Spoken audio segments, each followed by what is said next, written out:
আসসালামু আলাইকুম। আপনাদের দোয়ায় আমিও ভালো আছি, আশা করি আপনারাও ভালো আছেন। ছাদ খুব তপ্ত, তা দেখতেই পাচ্ছেন আমার একটি হিয়া বড় লেবু গাছ। তা লেবু গাছের মধ্যে একটি লেবু পেকে গেছে, খুব ছোট্ট একটি লেবু পেকে গেছে।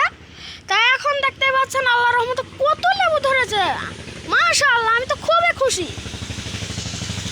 আমার গাছে এত পরিমাণ লেবু ধরবে আমি তো কল্পনাও করতে পারিনি। দেখতেই পাচ্ছেন ঝুঁকায়, এই ঝুঁকায় 3টে লেবু আছে না, হ্যাঁ চারটে দেখতে পাচ্ছেন প্রত্যেক জায়গায়, বাকি নাই আর।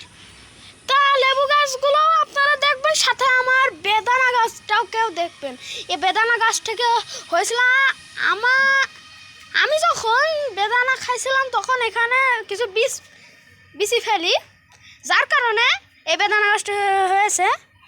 তা দেখতেই পাচ্ছেন বেদানা গাছটা অনেক বড় হয়েছে, এই ঘাসগুলো কেটে দিতে হবে। তা আপনারা যারা লেবু খেতে পছন্দ করেন তারা কমেন্ট বক্সে বলে যাবেন, এবং ভিডিওটি ভালো লাগলে একটি লাইক করে দেন।